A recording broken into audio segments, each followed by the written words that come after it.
Regular. Regular. I heard something else. Okay. Congress over the summer when they were really sort of ramping up the discussion.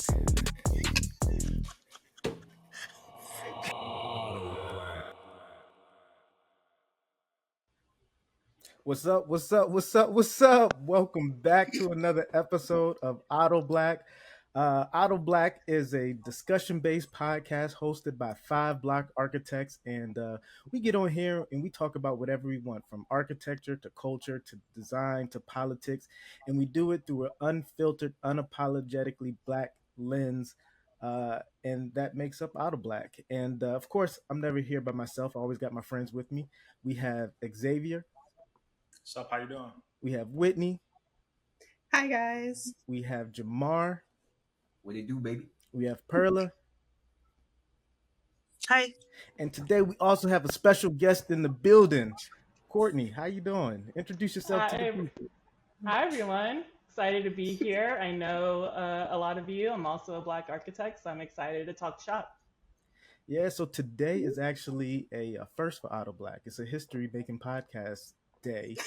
We have our first ever guest that we have on here, and we're hoping to add to the conversation, bring someone else on the stoop, and just chop it up. And today, actually, the topic of discussion is we're actually going to be talking a little bit about our own unique journeys as Black architects. We all have a sort of a common story going through undergrad, and I think we've talked a lot about that. But today we're just going to really dive into what that has looked like for us after our education, after undergrad, after grad school, and just kind of looking at our professional journeys. We've all taken different paths, and we all have kind of landed in different areas, whether it be market sectors or what have you. So we're just going to kind of dive into that. And so, Courtney, just to start it off, since you're our guest, just, brief background. Where you from? Before you start, Yeah. Courtney, Rob, you're mistaken. Perla's the guest, as Perla is at a Starbucks or something like that. That doesn't mean anything. It's a change of scenery. That's it. That's all. She's there for the free coffee refills. Well, I wish this was free. All this money I've been investing in this place. Sorry, but no, I'm not the guest. Listen, Clearly. Jamar, don't be coming at Perla because you still shop at Target, all right? I told my story. I told my truth. Oh my gosh, crossing knows. picket lines over here. I saw that too. Went into Target for some socks. Come on, man. First of all, I went in there for my Keurig, all right? Because Walmart ain't fancy enough for Keurigs and all that stuff. It's only Target for that. So anyway, back to Perla with her Target red jacket on. First of all, I'm repping Howard University here. All right, HBCU. I don't know. I'm not really sure. This is called AutoBlack. Okay. So. Oh. I wasn't expecting that. Courtney, please. I'm done here. I'm taking a step back. I'm the best. All right, we'll call it truce long enough for me to introduce myself. But where you from? Where did you go to school? Just a little brief bio. Yeah. So my name's Courtney. I'm originally from Chicago, the Chi. I did move to Dallas when I was in grade school, so I spent the rest of my schooling there. Went back to Chicago as soon as I could for undergrad, and actually, fun fact, I did not study architecture in undergrad. I studied math and had an art minor, and then into my third year, really started to freak out of what I was going to choose. I was young and naive back then, so I thought finance wasn't for me. And now I look back at all the people who study finance, and I'm like, that was smart. But who needs to be loan free, when you graduate? So, so I studied math and art. Wanted to combine that. Wanted to have tangible ways of problem solving, and that led me to architecture. And so I moved eventually to St. Louis, and that's where I got my Master's of Architecture as well as a Master's of Construction Management. both from WashU in the Lou. And then after I graduated, which was like right at the tail end of 2020, going into 2021, I ended up in Boston, and that's where I met Whitney and Jamar. So we actually go way back. So, uh, was there anything that led you to architecture that was kind of pulling on you from early childhood? I mean, you're from a one of the great American architectural cities, so is that kind of some of your, inspiration of what eventually led you to where you are? Oh, definitely. Well, it's actually funny because I knew I wanted to serve my community in some capacity. And at first, I thought I would go into teaching. I have a lot of teachers in my family, um, but it didn't seem like the right path for me. And then um, I went into math just because I really enjoyed problem solving. I liked um, taking a set of problems and looking at it more critically and coming up with a solution for that. But again, I didn't really see that being my path long term.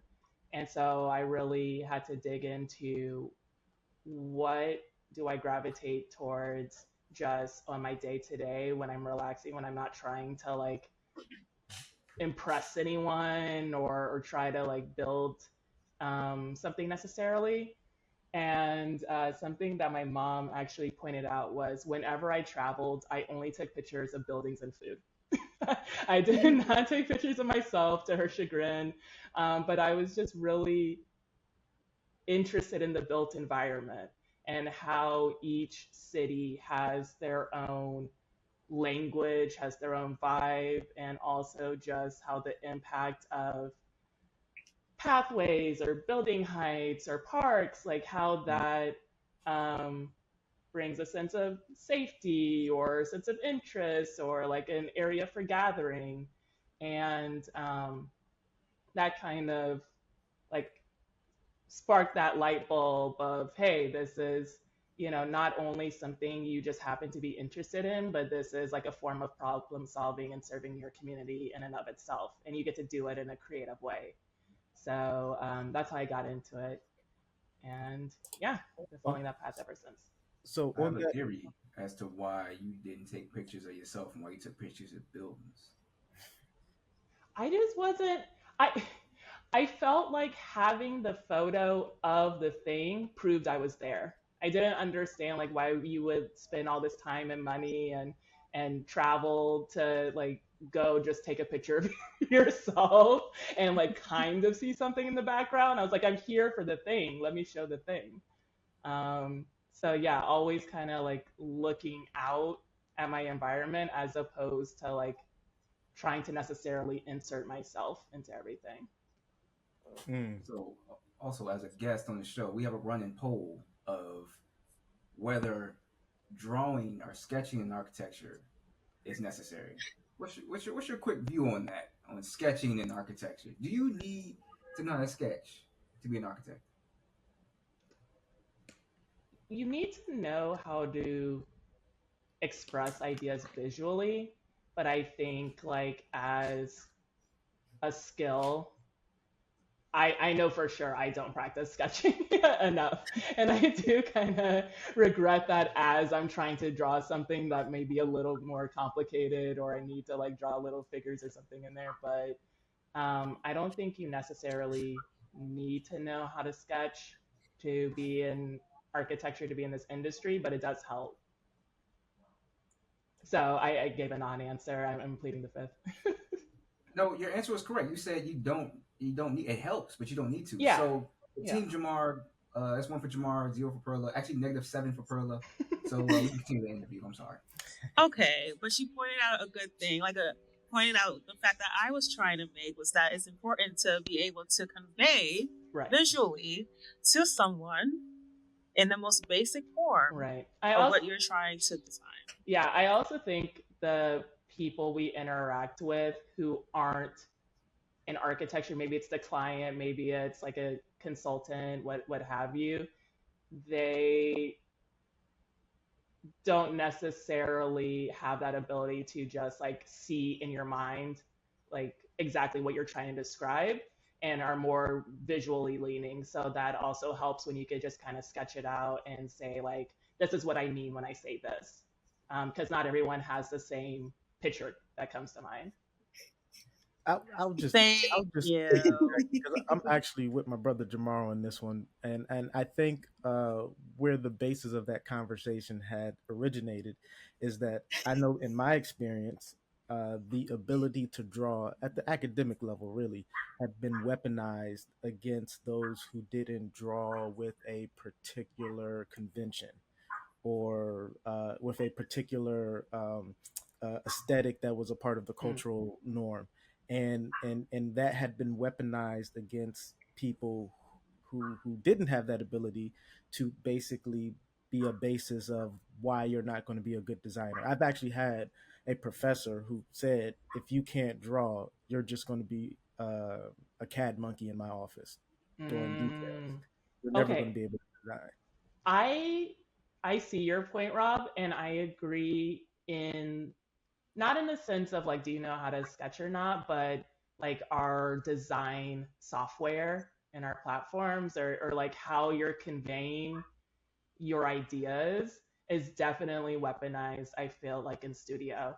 Because um like for me specifically, I didn't go into architecture in undergrad. So that was 4 years of skill building that I did not have going into grad school. And I felt like I played around with Rhino. I really gravitated towards Illustrator, just because it was very like clear graphics, relatively simple. Like when it came to, I feel like students will go into one or two bags. You were like the Illustrator folks, or you were the Photoshop folks. And the Photoshop, they would, produce this beautiful photorealistic collage. And then we would get into like, okay, but like, what are you designing for? Like, what is your objectives? What are you solving? And I mean, not to throw shade, but like the idea could be really weak, but if it looked beautiful, the studio professors were like, "Oh, that's amazing. You're going to be a wonderful designer." And it's like they didn't give us anything but like clouds and like little cat Mhm. people, and like, so I definitely like really had an issue with that, of how it seemed like conveying an idea was more important than the idea, maybe. Or like, how can, especially like in school, if this is a beautiful image that we can market to bring in new, students, that's more important than like if the project was actually successful or not. So things like that would annoy me, because again, I'm coming from a problem solving kind of background, where I'm just like, the most important thing to me is, does it work? And like, can people get an understanding of it through your images, but not that like that is the most important thing, is the images. Courtney said function over form. Yeah. She said, you should be an engineer. So I do have so one other question I have. Interesting that you didn't do architecture as your undergrad, which is different from the rest of us. Mhm. So that first studio experience, can you like briefly touch on what was that like? And then like the part two of that question is, were there any conflicts that you found in your own personal identity? You know, where you come from, color of your skin. What were there any conflicts that you had to sort of wrestle with? Okay, so the first question, when I realized I wanted to go into architecture, like I said, I was towards the end of my third year of undergrad and felt behind before I even started. So I had enrolled into a summer program that was actually more geared to uh, mid-career adults that were looking to pivot and were interested in architecture, and this was like to help them produce a portfolio. And I enrolled into that, and it was kind of like a 2-month crash course on how to use Adobe, how to use Rhino and AutoCAD, how to photograph models, make models, things like that, and put together a portfolio. And I used that to apply to a grad program. And that I'm trying to like take myself back to that moment. Um, it it was just kind of like drinking through a fire hose of just like, oh my gosh, I don't know how to do anything. How do I get into this? But it was also a lot of fun because I think it was the first time I like legitimized my interests and was like, oh yeah, this is something I could see myself moving forward. And it's not just like because it looks good on a resume, but it's because like I'm expressing myself creatively, I'm problem solving, I'm doing all the things that I wanted to do. Um, but I think in general, yeah, I felt like the odd one out identity wise, but I was also used to that feeling. Like when I had moved to Dallas, um, the Texas suburbs aren't very diverse. And I was in a graduating class of 600, and I was one of six Black people in that graduating class. And then, Wait, yeah, and what? then I went into math and undergrad where there were very few women, let alone Black women. I think I was in like the 10%, 5%. I'm trying to remember. I'd broken down the stats at one point, but very low percentage. And then I went into architecture and was looking up, the statistics of Black architects or Black women architects, and we all kind of know that it's 2%, and then it's point 4 point not 0.5 yet, 0.4% for Black women. I was like, wow, I'm really getting into a niche and niche market here, where I'm really kind of that odd one out. Um, but that's why it was important to me when it came to when I was in a grad program and looking at summer internships and things like that. I worked for Black owned firms, I worked for women owned um, minority firms because I wanted to have that environment around me that I could, identify with and see myself in. And Whitney, your professional experience has also only been Black owned or minority women owned firms, right? In a professional firm, yes, except for the last place I was at was a corporation that was owned by a white man, but the local office was operated by a minority woman.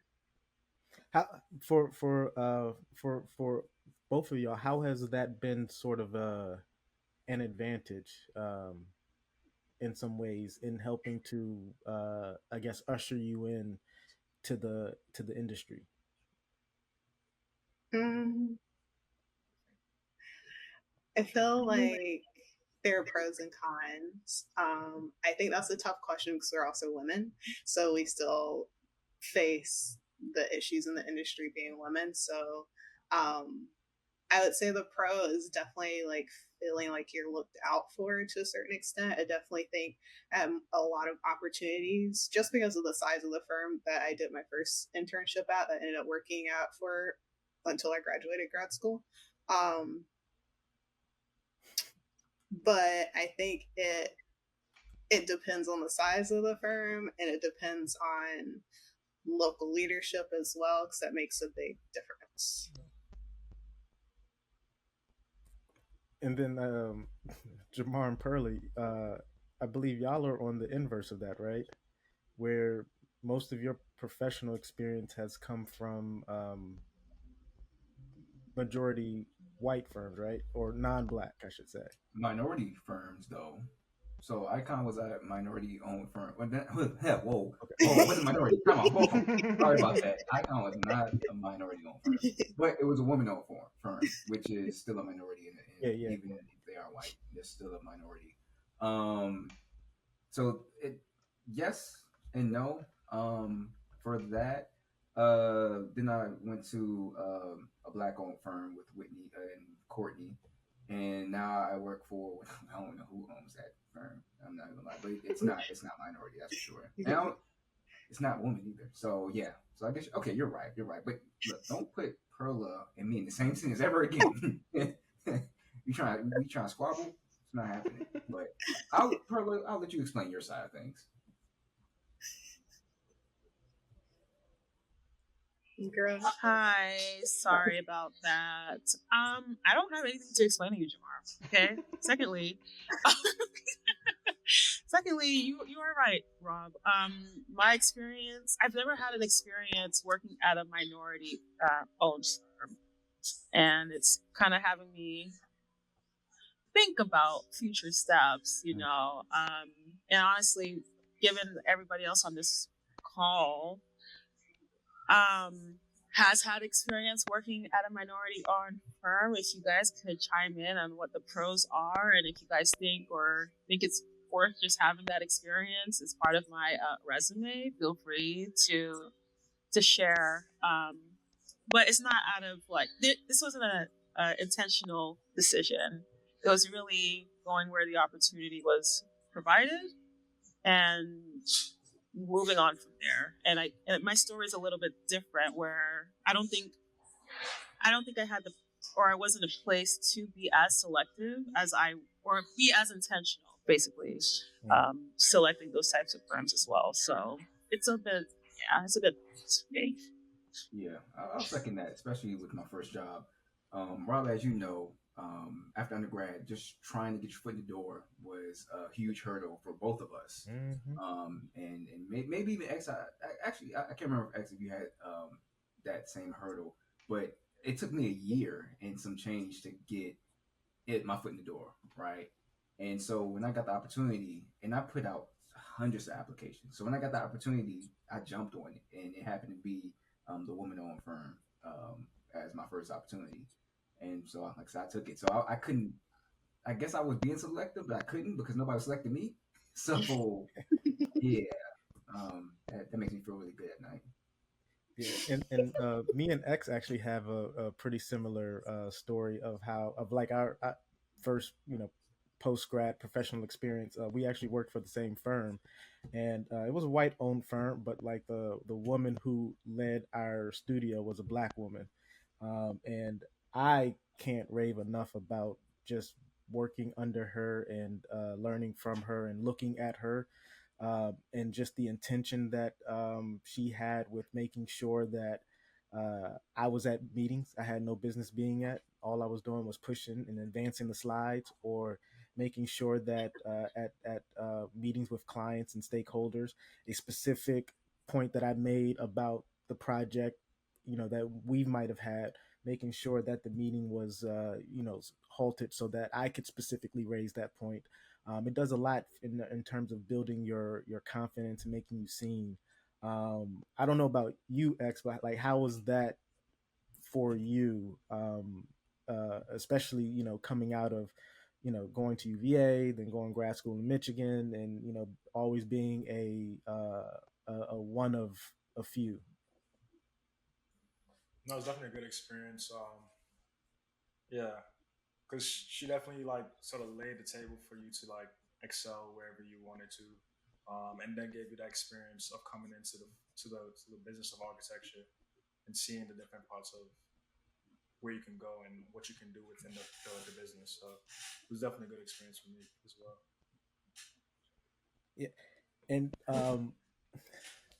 so I want to touch on sort of like what our thought is on how our idea of the role of the black architect, how that sort of been influenced by our experiences, and how that may have changed over time. But before we do that, I kind of just want to go back to talking about just that, I guess, the journey that we all took to actually get to landing that first job. I know, as Jamar alluded to, we actually had a really tough obstacle to actually get even selected. Obviously, we graduated in 2009. No, we graduated 2013. So we were at the tail end of the Great Recession. But it was it was tough actually going through and trying to get noticed when we put in countless number of hours, and we saw studio mates that we went to school with for the past 4 years, and we saw the work that they put in, but yet they were getting some of these opportunities. Jamar, if you don't mind touching a little bit on that, just like that sort of process. Yeah, so that process. My bad, I was typing. So the process of basically undergrad, right? Undergrad to getting that first job. Is that what you're asking for? Yeah. Yeah. So for me, that process was complicated because I coming out of undergrad didn't have any experience in architecture. I had experience in urban planning because I did an internship there, but I didn't have any experience in the architecture like firm or anything like that. So I was throwing out my applications. I probably put out at least 150 applications up and down the East Coast, as far south as Tampa, even Miami, as far north as New York. And I was like, I'm not going no further than New York. Fate it's just funny. His fate has a funny way of like having things happen. But yeah, so I struggled, couldn't find a job for like 3 months. And then you have to repay back your loans and all that. So I was like, all right, I'm gonna take a job at Walmart. Right, Walmart overnight shifts, stocking shelves, and for me it was good money. Right, it was like I'm getting money, I can pay off my student loans and stuff like that. But then I was Walmart pay like in. that? I'm sorry. Walmart pay like that? I mean, I was getting paid $1 extra for working overnight, so it felt good. I think I was getting paid like $9 an hour or something like that. It wasn't nothing to smile home about, but yeah. So like I was in stalking the shelves one night and I saw a guy with a UVA shirt on, and I was like, "Hey man, you see that basketball game?" Because it was back when UVA was teetering between greatness and not. And so we were chatting up about UVA basketball. He was like, "Hey man," he's like, "Why are you at Walmart?" I'm like, "Oh." Humbled me real quick. I was like, like, why am I here? And so I kind of lit a fire to kind of continue to put applications out. After that, decided to leave and work for kids for a little bit. Loved that idea. But then I got the opportunity after applying north of New York. That was my issue. Like I limited myself. I had to apply north of New York to get a job, and I was able to have that experience up there. But it was tough. I mean, it made you question if you were really worth it. And one thing that I don't know if all y'all know about, but like I was teaching myself Revit because they didn't teach us Revit at UVA. So on my lunch break at Walmart, I was in had my laptop and everything because it was safe back then. People wouldn't rob you in the middle of the night like they do now. But I was out to like 2 o'clock in the morning learning Revit, and so it was like that type of hunger to kind of get into the profession. Now I'm not hungry. Now I'm full. I don't want no more of the profession. So that just shows you, like, yeah, you don't want to be a part of this profession. But yeah, that's kind of my story. But I said I know I would kind of lean on you, Rob, because I know, like, so you were facing a similar situation in your process. Yeah, the difference is though I ain't getting no job. It was Well, 2 years of non gainful employment. I mean, my first job post undergrad was at UPS. I was literally packing boxes in the back of UPS overnight. I elevated after that, and I actually went to stocking shelves at Michael's overnight. And it was just I eventually get started getting some temp jobs, but it was like that whole 2 year period where I actually had told myself, like, I intentionally wanted to have that gap in between undergrad and grad so that I can gain experience in the workforce, so that I can take a new me into grad school rather than just going straight through and kind of essentially being the same designer with the same experiences going into grad school. But like you, man, I was hustling because I realized if I'm not getting all these opportunities, I probably 75, 100 applications out there. If I'm not getting any of these callbacks, maybe the problem is me. So I actually went through and I revamped my entire portfolio.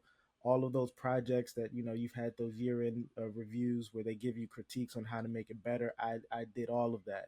I taught myself different skill sets, specifically around Photoshop and just being able to visually storytell a little bit better, and also learn different design philosophies, if you will.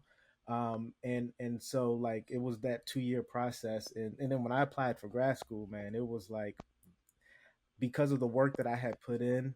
I mean, I probably only got denied to one school, maybe, out of all of them that I applied to.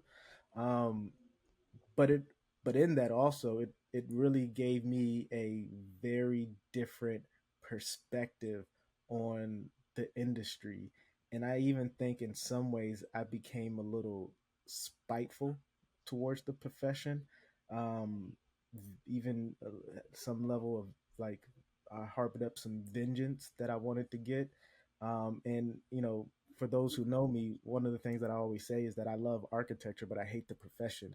And a lot of that is still kind of true, but it ultimately was very fundamental in like getting me to where I am like now.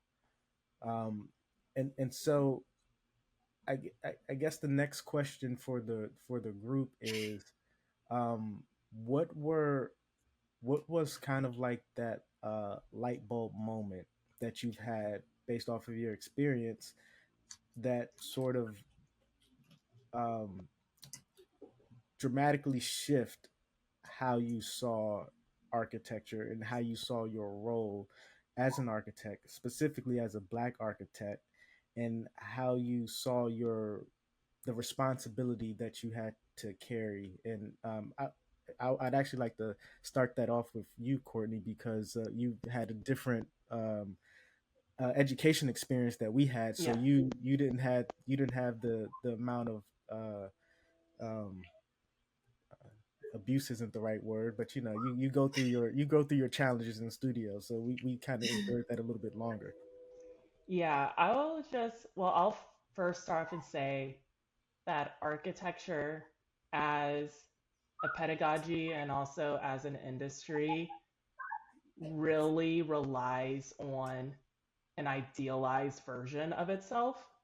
But that pipeline has like so many blocks, roadblocks on it, where it's like, yeah, so many people get frustrated, get spiteful. Like, even in my experience where I started a little later, I definitely like had those feelings too. And that's just like a big issue just off the top. Um, but let me kind of think back. Um, I had something I wanted to say for your question, but what I'll get into is I think because I came from the outside in, I didn't buy into a lot of that of like you need to be in the toughest studio. And there was a studio at WashU where the professor would like break people's models and like will just like berate them and stuff. And I was like, I don't need any part of that. I just need to get my skills set in so I know how to like build something without killing people and then like move on. Like I don't have time for this.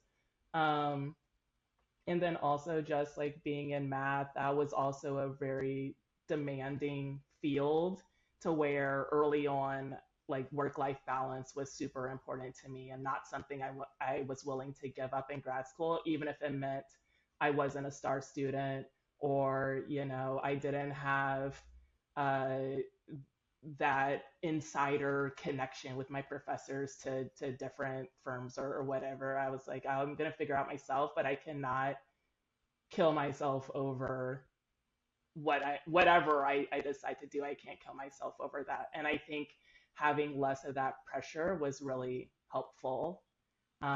Just moving through the process and then um, not seeing my path to be like so linear of like this is the correct way to do things. And if you go outside of that or take chances, then you're doing it wrong or you're not fulfilling your role as an architect or an architect to be. So can you repeat your question, Rob? I feel like I lost the plot there somewhere. No, no, I thought I you would find it again, but no, you pretty much answered it. And it's funny, we told that story about the professor that would break people's model. I had a lot of cohorts that would go to studio off of hope. Like, I Hmm. hope today goes well. I hope my studio critic give me really good feedback. I hope they like my design. Uh, I went off of a wish because I wish a professor would put their hands on my model. Oh, wait, actually, I did remember one You know you point. went out. Who get an A today, please? Yeah, I Listen, do remember one point I wanted to bring up was when I was in grad school and you have to take architectural history, you learn about, the root of the word architect, which comes from the Greek, which means master builder. And then I would look at what we were learning and what we were doing, and I was like, where's the master building? Because we would only take design to a certain point, and we have a million different consultants, and they're the ones figuring out the engineering, they're the ones figuring out the furniture, they're the ones that figuring out, all the systems that go along with the building itself, and then it's passed on to um, a contractor, and then it gets built. And so I felt like my education was very stunted, which is why I also did the dual degree program for construction management, because I didn't want to just make pretty pictures and hopes and dreams. I wanted to make things that would get built, that I could convince owners to pay for, clients to, that this is the right thing to do for the communities. So in order to do that, I felt like I need to understand schedules, I need to understand pricing, I need to understand constructability.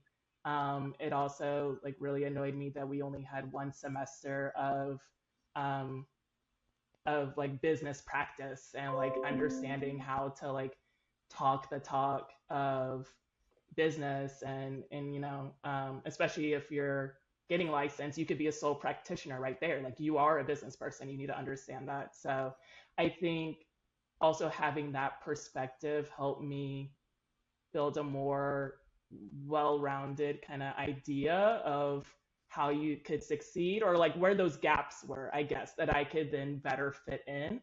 And I was able to use that in interviews. I was able to use that to get me in front of clients when I was working, and like to better situate myself as an important player, which I think is also very important as um, someone who's Black in architecture, because they love to, use our pictures um, in proposals, but then like when it actually comes time to do the work, you're a background, character. You're in the emails, but you're not on the calls. And so I wanted to. It was really important to me to make sure I had that face-to-face experience with clients and was able to talk design to those folks. so you said something that I thought was interesting about the reasoning as to why you also did a dual degree in construction management, and I think it's actually really sad. Out of all of the professional degrees that I can think of, I would argue that architects are probably the most who come out of their graduate program least practice ready. Yeah. Um, and I always say, even down to the simple point, is you come out of grad school, you don't even know the correct way to dimension a floor plan. And that to me is Hmm. really sad, and it's really indicative of, I think, is the declining relevancy of the architect. And I think you even hit on it with the origination of the architect being the master builder. The firm, or the practice went it went through a sort of a shift in ideology of what the architect is. It went away from this idea of being a master builder to this concept, or this notion of the architect being this elite high art form, if you will. And I think that has over time, I think it's one of the things that kept the profession uh, majority white, very exclusive, very elitist. Hmm. And I think that's why the industry struggles with attracting talented, more diverse students to actually want to engage in the profession. Um, but to that point, for the group, what's y'all reaction to the idea that an architect who is just an architect, not necessarily not necessarily involved in like community building in more tactile ways like real estate development, construction management, policy, what have you. But if an architect that is just an architect is more or less just a technician for someone else's vision.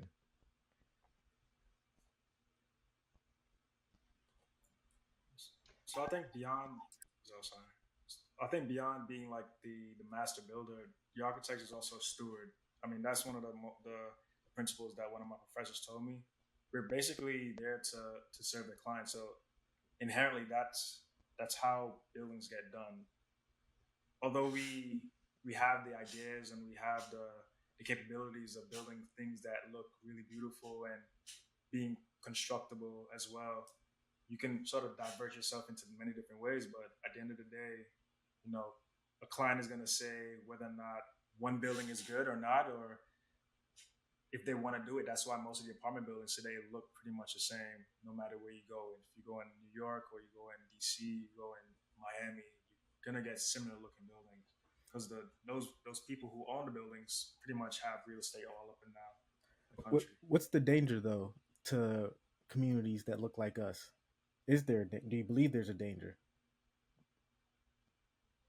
I mean, there's of course there's a danger, but it's money. You know? At the end of the day, it's like who has the money. There's definitely a risk of like cookie cutter solutions that don't actually respond to the community at hand or the issue at hand. But I think in its very essence, an architect, without any hyphen, real estate agent, et cetera, to their name, should be an advisor to the client. You're the most trusted advisor to their, um, to their investment. You're a coordinator of many different moving parts, and then you're supposed to be an advocate for the health, safety, and wellness of the built environment. So as that trusted advisor, you should be the one advocating for, hey, why don't we do something a little differently? Through my expertise, I found a way to still hit the same schedule or meet the same, financial impact in order, like, exactly what the priorities are of your client. So you need to be able to give solutions in a way that they will be receptive to. I think like coming out of school where we're advised to like dream big and like create, crazy new ways of doing things and be the next Frank Gehry or be the next, Mies van der Rohe or Pelly or what have you. But most clients aren't looking for that, but they do need someone to like steer them in the right direction. And I feel like in practice, a lot of architects have become um, very um,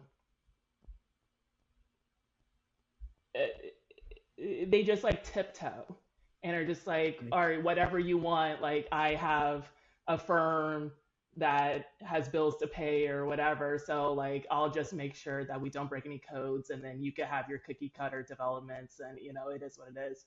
But you have to be that connecting voice of what it is that you want and then what it is that's best for the community, and then like how can we solve for both. And yeah, that's not always easy, but that's why we're supposed to be subject matter experts. But I guess to that point though,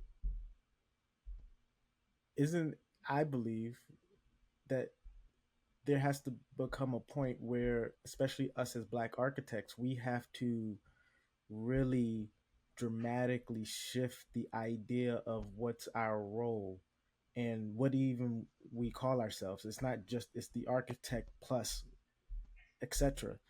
And I think that I do think that there is a declining relevancy of the architect. I don't know if maybe I don't think that maybe the industry sort of feels it, but I think especially with the oncoming of artificial intelligence, Hmm. I believe it's there. And as Black architects, I do think that there has to be a dramatic shift on how we, or even just a redefinition on how we define ourselves as architects in our role.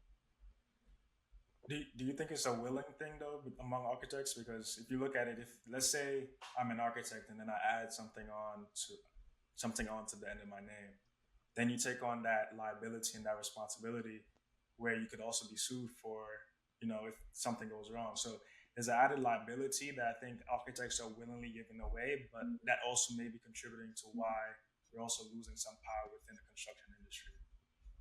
So we could also look at it from that perspective as well, because architect firms try to be as risk, what is it, adverse as possible. So Mm-hmm. it's like, what risk do we want to give away, and how do we sort of still hold on to being an architect and controlling different aspects of the project? Yeah, I would second that because we all know we live in a very litigious society. Maybe if this was a different country, maybe if this was Spain, maybe this was another country where it's just less litigious, maybe that would, um, you know, maybe that it would be different. But I'm sorry, Perla raised her hand apparently. So pass the mic to Perla. Always stealing my thunder. Dang. What can I say, Jamar? Lights do shine bright, some just dim. Anyway, what I You're was done. going to You're say. done. Is your power flickering off again? You're done. Okay, we don't have to get personal here. Okay. But no, what I was going to point out was that there is another avenue that I feel like architects could make themselves a lot more known. At least from what I've been experiencing at the firm I'm working at here, is that we donate to a lot of organizations, specifically with the studio I'm working in, like schools in the county or even certain counties as well. And so that kind of puts us in these places in the community to kind of make ourselves known, but also let them know that there is an entity out here who is supporting education, health, like whatever it is. And so I do think in that the light of maybe expanding the definition of what an architect is, it has something to do with community. It has something to do with being a leader in that sense, but not just fiscally, but more so like being about it, putting boots on the ground, and really just not only, I guess, designing good buildings or sustainable buildings, but really showcasing that, hey, you do also have an advocate for giving and providing that space that you're looking for, or even helping you understand how to repair certain things in your building. Um, or you mean in the grand scheme of things, how to run certain businesses, or how to maneuver certain events or situations where stakeholders are involved. So I do think our vernacular and the language that we speak, both visually but also verbally, is also expanding in that sense as well. I feel like what you're getting at, Perla, too, like with the architect being more engaged in the community, I feel like that's part of the reason why our relevancy has diminished to the public eye, is because we've kind of taken away, like taken a step back and kind of closed the doors onto like what we do versus talking about what we do, being engaged and active in our community and helping those who need our help, which really we can offer is being like a consultant. Like we all live in towns, we all live like within communities, so it's like how can we use our voice to help in that manner, because we study all of these things and we know what's good for the human scale, we know what's good sustainability wise, but then we don't outwardly share it. We only really share it with someone who pays for it. So it's, I feel like we're becoming more irrelevant because we're not engaging with the everyday person. So here's I where I will also challenge you all on too, is I think that in some respects we have to be institution builders, whether that institution is a firm that we own, whether that institution is through real estate development, whether that institution is through being active in policy making and decision making at the local government level. Because I think without that, we're just consultants, and we don't have any true, real, tangible way of actually giving back uh, with without the ownership to be able to be really specific and targeted.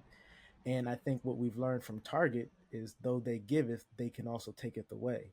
And I think without us having um, those institutions that we are building that are rooted, that give us a larger voice, then our relevancy as Black architects um, doesn't really scratch the surface because we're still beholden to whoever is making that decision.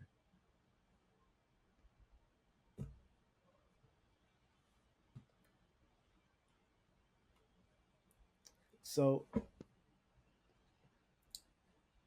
so I guess to sort of start to put a bow on this, um, going off of that point that I made, um,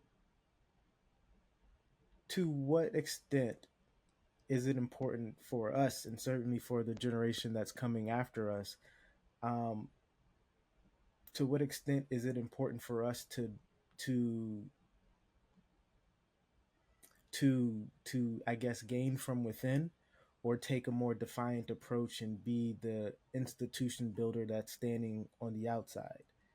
Um, and I guess to even kind of go a little bit further, how is the idea of professional achievement within a firm that is not necessarily Black owned, or is not necessarily directly invested in the success of Black communities, is that achievement, that form of Black excellence, is that a form of resistance or self, or do we actually need to take a sort of a more active role on the outside to actually become a more relevant Black architect?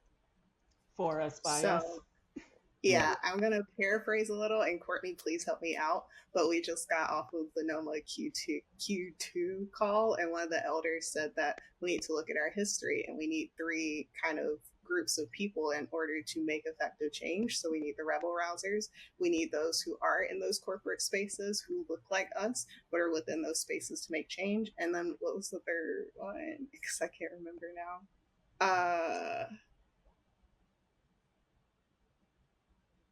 I can't remember now. The third is also important. But from what you're saying, Rob, I think it is relevant for those people to succeed in those spaces. I think that idea of Black excellence, that persona should be kept up, because that's how we get more people who look like us in those spaces, who can kind of shift the dynamic in that manner, as well as having the people who are rebel rousers who do speak up. So I think everyone has, which is essentially what he was saying, is everyone has their place. They kind of have to figure out what their place is and what they can do in order to help us all achieve collectively. Yeah, I think both is important, just because you can't build Rome in a day. So even if you start your own practice, you have your own institution, it's it's there's a lot of investment, a lot of time and effort to build, to compete with those already established, white or majority owned institutions. So I think it's important to get in on the inside, really establish yourself as someone who's bringing in new ideas, someone who could be a friend of the clients and like go up that ladder, because then you have the power to, hey, let's partner with NOMA on this. Hey, let's reach out to, um, our community or our elementary schools, or, there is this smaller firm that is doing great work. It's Black owned. I think we should go for a proposal and in a partnership or something like that, to be able to then make those connections that wouldn't have otherwise been made. I think it's really important. But at the same time, you don't want everything to be done from the inside with a white name over it. You want to be able to also have our own. So it does take both, because you don't want to start 50 yards behind, but then yeah, you don't want to get lost and everything. So Yeah. I feel like I too. do. Oh, Go sorry. ahead. No, go ahead, Perla. Oh, okay. It'll be real quick. Wait, But I didn't see a hand raised. okay. But one thing I did want to point out is that part of your question, Rob, was about what we would tell like the up and coming generation. For those who are still in grad school, one thing that I think Courtney really put a pin on was intentionality, even within your education. And I wish that I myself was a bit more intentional walking into it freshman year, knowing exactly what it was that I was walking into. But I mean, the basis of this whole change would need to be intentionality. What is it that you want to see change? Who do you want to be in this profession? And really holding on to that as you move up the career. I wouldn't say I necessarily push back on that, but I think it's okay also not to know what you're doing, because I think the beauty of the journey is like getting there. And so for me, like I thought I had an idea of what architecture was when I was in school, and then obviously you get into the profession, it's a little different.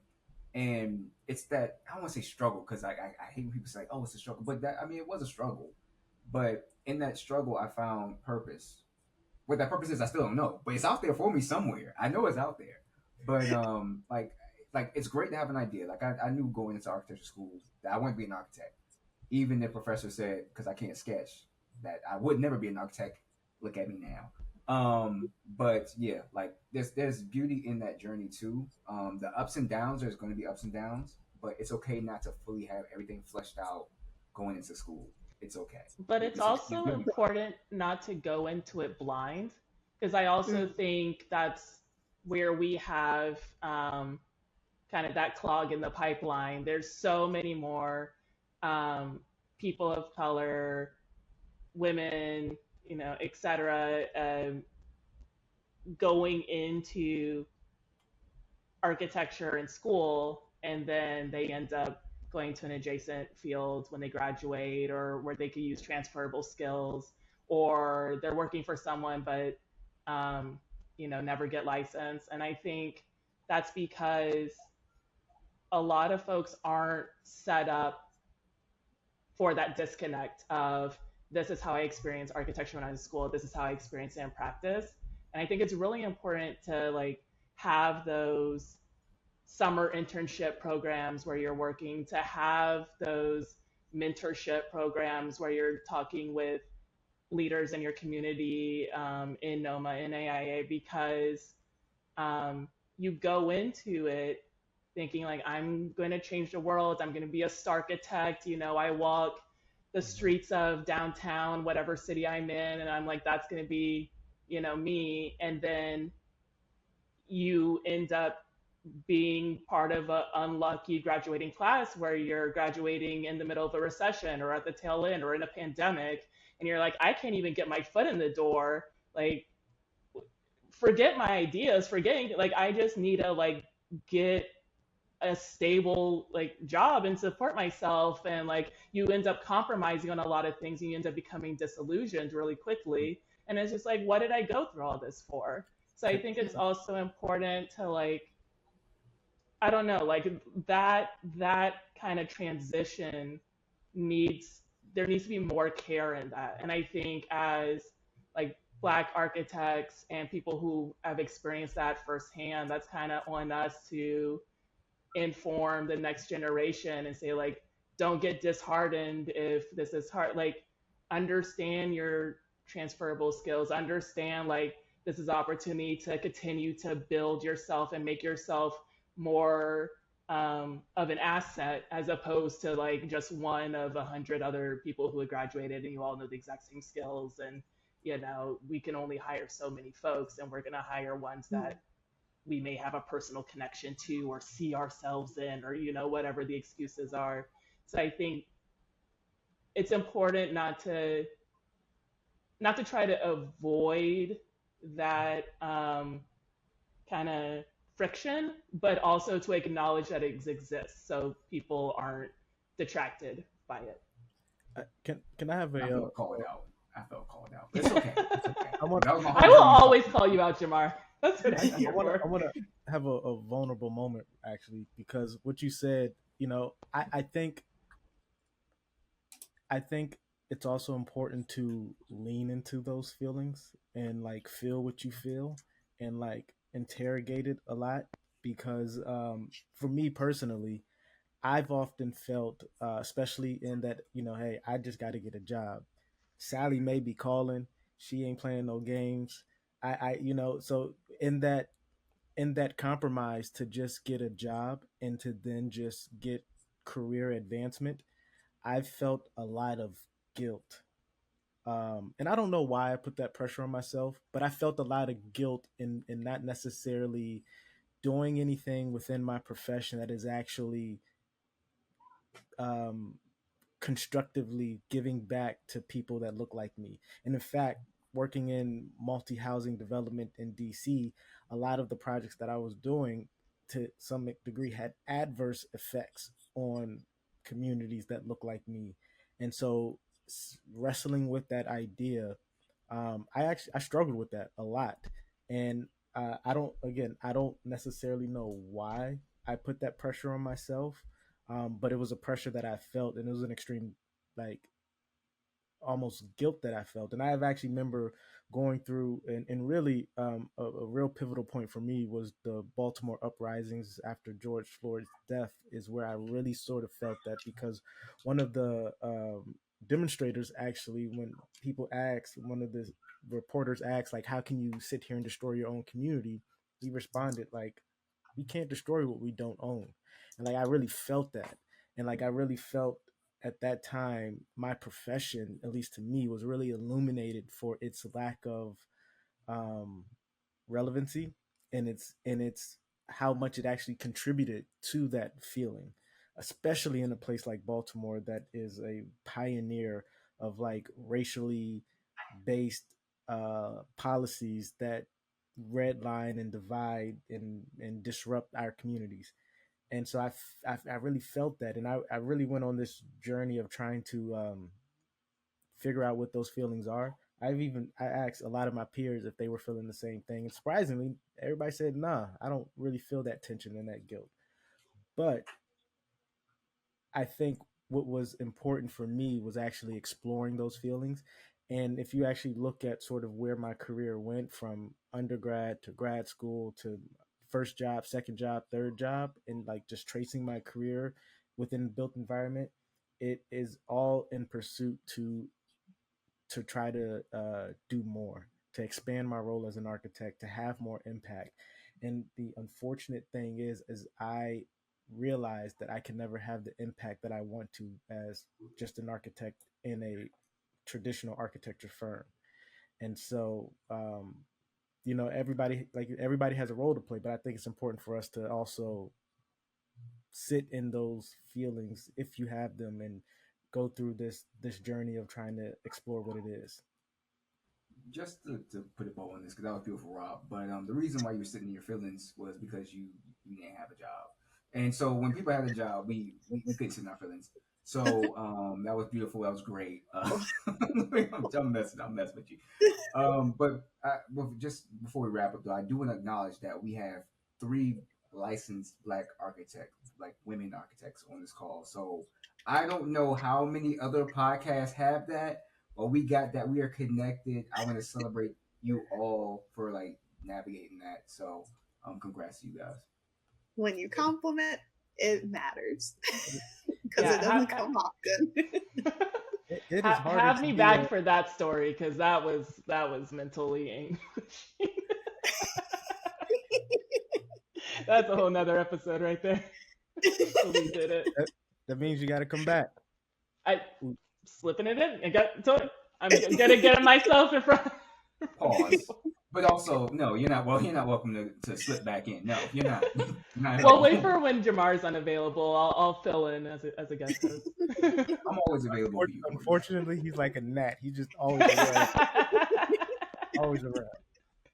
Hey, with that, family, thank y'all for tuning in. This has been another episode of AutoBlack.